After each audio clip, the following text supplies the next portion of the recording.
सत श्री अकाल दोस्तों, मैं आपका प्रदीप बालन। दोस्तों 12 साल का एक्सपीरियंस है वेस्टर्न ओवरसीज का। इस कंपनी के साथ 2004 में मैंने स्टार्ट किया था। आज की डेट में वेस्टर्न ओवरसीज के पास 7 ऑफिसेज हैं, चाहे वो जालंधर है, चंडीगढ़, अंबाला, कुरुक्षेत्र, करनाल, पानीपत, सोनीपत। तो 12 साल के एक्सपीरियंस में लाखों स्टूडेंट्स को आइल्स करा के वेस्टर्न ओवरसीज बाहर भेज चुका है। कोशिश यही की है कि ईमानदारी के साथ काम किया जाए। आज इस वीडियो को निकालने का एक स्पेशल खास पर्पज़ है, वो है कनाडा। जो बच्चे जाना चाहते हैं, जो आज की डेट में गुमराह हो रहे हैं, बहुत से कंसल्टेंट मार्केट में बैठे हैं जो सितंबर के नाम पे अभी भी एप्लीकेशंस ले रहे हैं। इवन के सितंबर इनटेक निकल चुका है। कंसल्टेंट डॉक्यूमेंट स्टूडेंट से ले रहे हैं, क्योंकि वो चाहे तो आपको एडिट करके ऑफर लेटर दे रहे हैं या फिर वो आपके ओरिजिनल डॉक्यूमेंट रख के आपको फंसा रहे हैं ताकि आप जैन इनटेक के लिए उनसे फाइल लगवा सकें। तो दोस्तों मेरी आपसे रिक्वेस्ट है कि अगर आप कनाडा जाना चाहते हैं, 4-5 चीज़ें हैं जिनका बहुत ध्यान से आपको देखना जरूरी है। फर्स्ट चीज़ ये है कि जो आपके पास कंसल्टेंट है वो एडुकेटेड होना चाहिए, उसके डायरेक्ट टाइप्स होने चाहिए, उसकी जो काउंसलर है वो नॉलेजेबल होनी चाहिए, क्योंकि हर एक फाइल पे खुद डायरेक्टर नहीं बैठ पाता, ओनर नहीं बैठ पाता, स्टाफ बैठता है। तो दोस्तों आज की डेट में मोस्ट ऑफ द कंसल्टेंट्स जो ऑफिस में लड़कियां बिठा रखी है, जो काउंसलर बिठा रखी है, वो नॉलेजेबल नहीं है। सिर्फ एंड सिर्फ उनको एक टारगेट दिया जाता है कि भाई आप स्टूडेंट्स को फंसाओगे, कैसे न कैसे करके फंसाओगे, गलत चीजें बता के कि भाई आपका वीजा आ जाएगा, आपको श्योरिटी दे के, या फिर कोई और चीज बता के जिससे कि आपको लगे कि इजिली आपका वीजा लग सकता है। तो दोस्तों प्लीज एक चीज का आपने ध्यान रखना है कि भाई आप जब भी किसी कंपनी में जाते हैं तो ये जरूर देखें कि भी वो जो काउंसलर्स है वो रियली नॉलेजेबल है या नहीं है। और उसके लिए एक स्पेशल टिप्स ये भी है कि खुद आप रिसर्च करके जाएं। अगर आपने थोड़ा बहुत रिसर्च कर रखा है तो आपको पता होगा कि यस, जो आगे आपके सामने काउंसलर्स बैठी है वो सच बोल रही है या नहीं बोल रही है। तो दोस्तों आज की डेट में विदाउट आइल्स या लेस स्कोर पे भी बच्चों को, आज की डेट में बच्चे को उठा रहे हैं कि भाई आपको श्योरिटी दे रहे हैं कि आपका वीजा आ जाएगा। दोस्तों विदाउट आइल्स वेस्टर्न ओवरसीज भी करता है, लेस स्कोर के साथ भी करता है, लेकिन देखना ये होता है कि किस बच्चे का वीजा आएगा, किस बच्चे का वीजा नहीं आएगा। उसके लिए सबसे बड़ी बात यही है कि आपका जो स्कोर है, जो आपका एकेडमिक स्कोर है वो चंगा होना चाहिए। आपकी 75%, 70%, 80% अगर आपका स्कोर है, अच्छे मेजर मार्क्स में अच्छा स्कोर है, तभी हम किसी स्टूडेंट्स की फाइल एक्सेप्ट करते हैं, खासकर विदाउट आइल्स या कम बैंड स्कोर के साथ। अदरवाइज हम फाइल नहीं लेते हैं।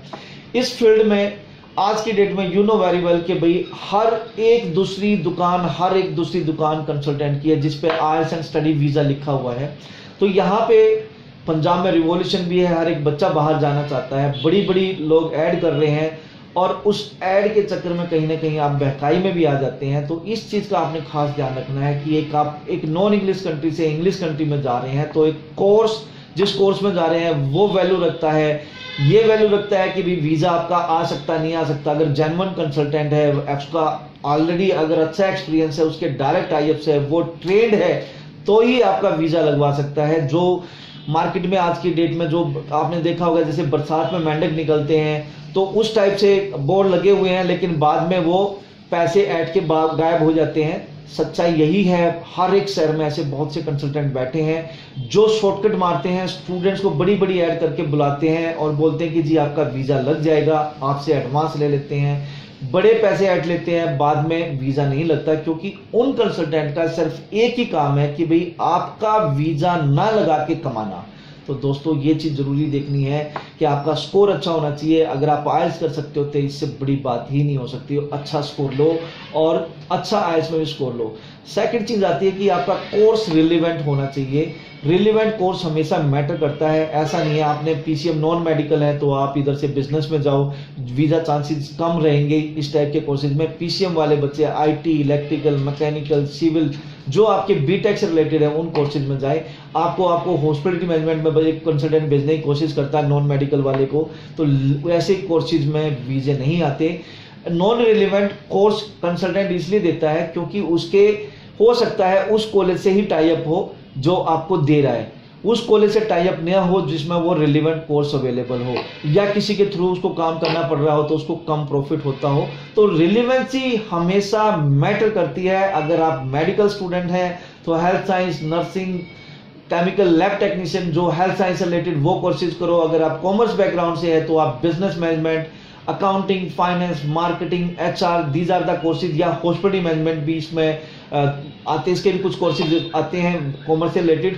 अगर आप आर्ट्स के स्टूडेंट तो ट्रैवल टूरिज्म या थोड़ा बिजनेस मैनेजमेंट, अगर आपके पास इकोनॉमिक्स वगैरह है, या फिर होटल मैनेजमेंट, हॉस्पिटल मैनेजमेंट, कुकरी, ये सारे कोर्सेज। और नॉन मेडिकल अगेन बताना चाहूंगा, IT, electrical, mechanical, civil, millwright, these are the courses, या प्रोजेक्ट मैनेजमेंट जो आपको सूट करते हैं। अगर आप ग्रेजुएट हैं तो अगेन आप अपनी फील्ड से रिलेटेड जाएं, या फिर आप MBA बिजनेस मैनेजमेंट कोर्सेज भी कर सकते हैं।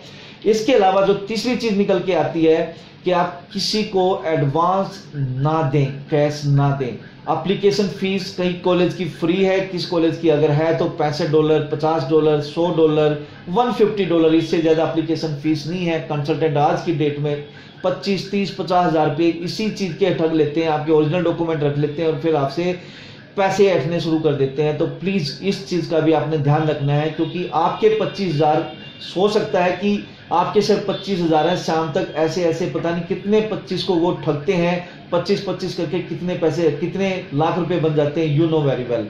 नेक्स्ट चीज निकल के आती है सर कि आप अपने कंसल्टेंट को सच्चाई बताइए, डॉक्यूमेंट पूरे कंप्लीट दीजिए, शॉर्टकट मत मारिए। अगर वो आपसे एकेडमिक डॉक्यूमेंट, पासपोर्ट, IELTS के साथ अगर आपके पेरेंट्स के ऑक्यूपेशन मांगता है तो आपको देने चाहिए, क्योंकि एम्बेसी ये देखना चाहती है आप कितने फाइनेंशियल साउंड हो। फाइनेंशियल सिचुएशंस को लेके भी रिजेक्शन आती है, जिसमें वो एम्बेसी बोलती है कि you are not the financial sound. Means आपके पेरेंट्स के ऑक्यूपेशन अगर करेक्ट नहीं भरे जाते तो एम्बेसी वीजा रिजेक्ट कर देती है।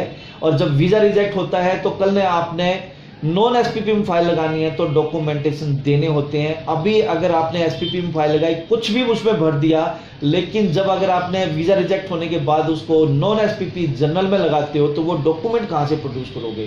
तो it's my humble request to you, आपके ब्रदर सिस्टर जो भी प्रोफेशन में है उसकी वही same ITR, income tax return वो दीजिए। अगर फादर मदर जो भी काम करते हैं, अगर उनका बिजनेस है और गवर्नमेंट जॉब में है तो ITR, एग्रीकल्चरिस्ट है तो तहसीलदार इनकम सर्टिफिकेट, इस हिसाब से दादा है अगर एग्रीकल्चरिस्ट है या जॉब में है या पेंशनर है, जो भी है उससे रिलेटेड पूरे डॉक्यूमेंट दीजिए, ताकि आपकी स्टूडेंट क्वेश्चनरी फॉर्म में एज इट इज सारे डॉक्यूमेंट लिखे जाएं।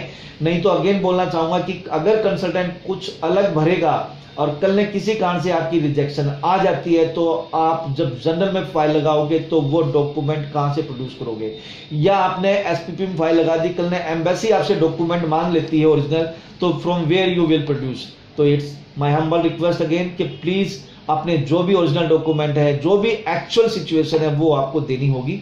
मैं अभी आपको 2 वाक्य ऐसे बताऊंगा। मेरे 2 स्टूडेंट्स के ऐसे बच्चों के वीजा लगे, 2011 पास आउट, एम्बेसी इधर से वेरिफिकेशन करती है वर्क एक्सपीरियंस को लेके, इधर से एम्प्लॉयर का भी, इधर से स्टूडेंट का भी, दोनों के साइमल्टेनियसली इंटरव्यू होते हैं। जब सारी चीजें मैच होती हैं तो ही वीजा दोनों स्टूडेंट्स के निकले, अगर चीजें मैच नहीं होती तो रिजेक्शन आ सकती थी।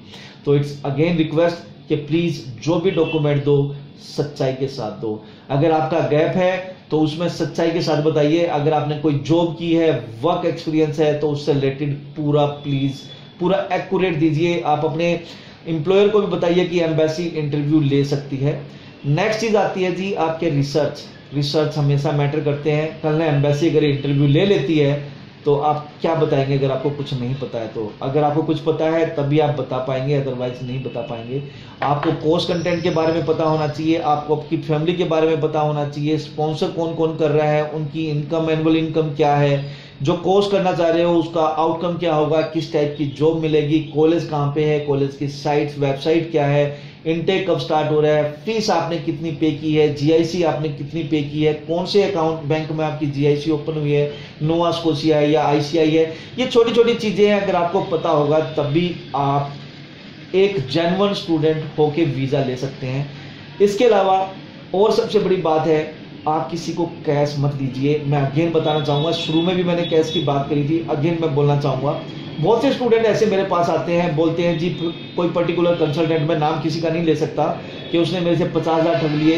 या कई स्टूडेंट ऐसे भी आए कि उन्होंने 5 लाख 10 लाख रुपया आगे एडवांस दे दिया। तो दोस्तों प्लीज ये आपकी ईमानदारी की कमाई है। It's my humble request to you again कि प्लीज आप किसी को कैश मत दीजिए, अकाउंट टू अकाउंट ट्रांसफर करिए। मोस्टली कंसल्टेंट बोलते हैं जी आप हमारे अकाउंट में ट्रांसफर कर दो, हम कॉलेज के अकाउंट में ट्रांसफर कर देंगे। क्यों भाई, आगे जब आपको कॉलेज के ऑफर लेटर पर लिखा हुआ है कि भाई कौन सा अकाउंट है कॉलेज का, तो आप वहां क्यों नहीं ट्रांसफर करते, कंसल्टेंट के अकाउंट में क्यों ट्रांसफर करते हो। ऐसे ही जीआईसी के लिए आपका जो अकाउंट ओपन हुआ है, तो आप अपने कंसल्टेंट से वो जीआईसी अकाउंट जरूर मांगिए और आप अपने बैंक से डायरेक्टली कॉलेज को या जीआईसी वाले बैंक को ट्रांसफर करिए। अगेन मैं बताना चाहूंगा, स्टूडेंट कहीं ना कहीं ब्लाइंड फेथ कर लेते हैं कंसल्टेंट पे। मैं ये नहीं कहता हर जगह, लेकिन ठगी हर शहर में हो रही है और ठगी के पीछे आप रिस्पॉन्सिबल हैं, बिकॉज आप कैश दे देते हैं या फिर उसके अकाउंट में ट्रांसफर कर देते हैं। मीन्स आपने अपनी चीज उसको पकड़ा दी है, अब वो आपको रिटर्न करे ना करे, किस तरीके से आपको एक्सप्लॉइट करता है, वो आपको खुद पता लगेगा जब आपका रिजेक्शन आएगा या वो बंदा भाग जाएगा। जब मेजोरिटी ऑफ द कंसल्टेंट, आज अगेन बताना चाह रहा हूं कि सिर्फ 47 कॉलेजेस हैं एसपीपी में, लाखों कंसल्टेंट नॉर्थ इंडिया में बैठे हैं, सबके डायरेक्ट टाई अप्स नहीं है, वो चलती है ऐसे, उसने उसको दिया, उसने उसको दिया, उसने उसको दिया। आपकी बीच में जितने कंसल्टेंट आए उतने आपके पैसे ज्यादा लगे। तो ऐसे कंसल्टेंट जो कैश लेते हैं, पैसे लेके भाग भी जाते हैं, ऑफिस भी वाइंड अप हो जाते हैं।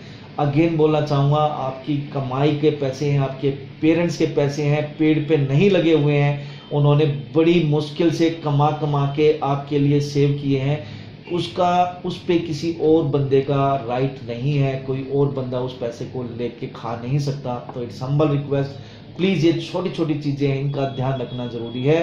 अगला इनटेक जैन आ रहा है, तो जैन इनटेक में आप अपनी फाइलें अभी से लगानी शुरू करिए। सबसे बड़ी बात, आप कंडीशनल ऑफर लेटर टाइम पे अप्लाई करिए। आप आइल्स कर रहे हैं, आइल्स करते करते आप सोचना शुरू कर देते हैं कि ओह जैन तो अभी बहुत दूर है। आपको पता होना चाहिए मेजॉरिटी ऑफ द स्टूडेंट आज की डेट में कनाडा जा रहा है। रीजन बिहाइंड दिस, क्योंकि सौखा प्रोसेस है, इजी प्रोसेस है, इंटरव्यू के चांसेस कम होते हैं, वीजा चांसेस हाई होते हैं, स्टडी के बाद अप टू 3 ईयर का वर्क वीजा भी है। तो कहीं ना कहीं कंसल्टेंट भी आज की डेट में स्टूडेंट को मोटिवेट कर रहा है और स्टूडेंट भी मोटिवेट हो रहा है। मीन्स अगर 10 बच्चे बाहर जाना चाहते हैं, 10 में से 9 बच्चा आज की डेट में कनाडा की चाह लेके बैठा है। तो इसका मतलब 47 कॉलेज या नॉन एसपीपी कॉलेज या यूनिवर्सिटी सिलेक्टेड है, तो मीन्स जाने वाले बच्चे ज्यादा हैं और आगे कॉलेज कम है। तो जितना जल्दी आप अप्लाई करेंगे कंडीशनल ऑफर लेटर, उतना जल्दी बेटर होगा। नहीं तो ऐसा ना हो कि आपको डिजायर्ड कॉलेज, डिजायर्ड कोर्स ना मिले। तो प्लीज, अगर आपका एकेडमिक स्ट्रॉन्ग है, आपके पास आपकी पासिंग मार्क्स सर्टिफिकेट सारे आ चुके हैं, आइल्स आप कर रहे हैं, तो कोई भी कंडीशन है, एक कंडीशन या 2 कंडीशन के साथ आप अपना ऑफर लेटर अप्लाई कर सकते हैं, ताकि conditional offer letter in mean time आपका आ जाएगा, क्योंकि ऑफर लेटर आने में टाइम लगता है। जैसे ही आपका आइल्स स्कोर या आपकी एकेडमिक जो भी उस पर कंडीशन लगी है वो कंप्लीट होती है, आप प्रोड्यूस करोगे, आपका अनकंडीशनल ऑफर लेटर हो जाएगा। फीस ट्रांसफर करो और अपनी फाइल लगाओ, वीजा आ जाएगा। जितना आप लेट अप्लाई करेंगे उतने चांसेस कम होंगे, क्योंकि जितना जल्दी अप्लाई करोगे फाइल एम्बेसी में कम होंगी। लेकिन जैसे आप लेट अप्लाई करोगे तो ऐसे आपकी तरह और भी लेट रिलीफ है जो फाइलें लेट लग रही हैं, तो उस हिसाब से वीजा ऑफिसर के पास बर्डन ज्यादा हो जाते हैं, फाइलें ज्यादा हो जाती हैं, तो कहीं ना रिजेक्शन के भी चांसेस इसमें बन जाते हैं या फिर रिजल्ट्स भी लेट निकलते हैं। तो please be on time, time पे आप अप्लाई करिए। नेक्स्ट चीज, आप इस चीज का जरूर ध्यान रखें कि भाई जहां आप कनाडा में जा रहे हैं उस कॉलेज में जाके जरूर पढ़ें। बहुत से स्टूडेंट आज की डेट में कनाडा से मुझे फोन कर रहे हैं या स्टूडेंट्स के पेरेंट्स फोन कर रहे हैं कि वहां पहुंच तो जाते हैं, पहुंचने के बाद उससे पहले आपने कोई रिसर्च नहीं किया होता, बाद में आपको याद आता है ओहो कॉलेज तो आउटर एरिया में है, यहाँ तो जॉब्स नहीं है, यहाँ तो पढ़ाई 4 दिन या 5 दिन करनी पड़ रही है। तो वहां से फिर आप अपनी फैमिली पे प्रेशर डालते हैं कि भाई मेरे कॉलेज में जो है कॉलेज चेंज करना है। मेरी अगेन आपसे रिक्वेस्ट है, ऐसा काम मत करिए, कॉलेज चेंज मत करिए। जिस कॉलेज में जा रहे हैं उस कॉलेज में पढ़ाई कंप्लीट करिए, क्योंकि कुछ नहीं पता कब इमिग्रेशन कौन सा रूल निकाल दे और वो आप चपेट में आ जाएं। हो सकता है कि 1-2 ऐसे स्टूडेंट्स भी आए हैं मेरे पास जिन्होंने कॉलेज चेंज किया और पार्ट टाइम कोर्स ले लिया, स्टडी कंप्लीट करने के बाद वो बच्चा डिपोर्ट हुआ क्योंकि उसको वर्क वीजा मिला ही नहीं।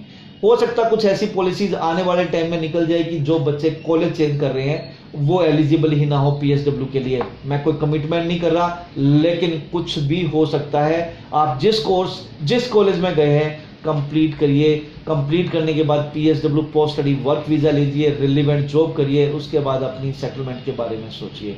तो ये छोटी सी टिप्स एंड स्ट्रेटजी थी दोस्तों। होप सो आपको ये पसंद आई होगी। मेरे से अगर आप मिलना चाहते हैं तो आप अपॉइंटमेंट के साथ भी मिल सकते हैं। जैसे आपको पता है मेरा ऑफिस जलंधर, कुरुक्षेत्र, करनाल, अंबाला, चंडीगढ़, पानीपत, सोनीपत में ऑफिसेज हैं। We have the dedicated and qualified staff. चाहे आप कनाडा की बात करें या किसी और कंट्री की बात करें, हमारा सक्सेस रेट 99% है। तो दोस्तों एक छोटी सी टिप्स एंड स्ट्रेटजी जो मैंने आपको दी है, होप सो आपको पसंद आई होगी। अब मैं चाहता हूँ कि आपसे अलविदा लूँ। Thank you.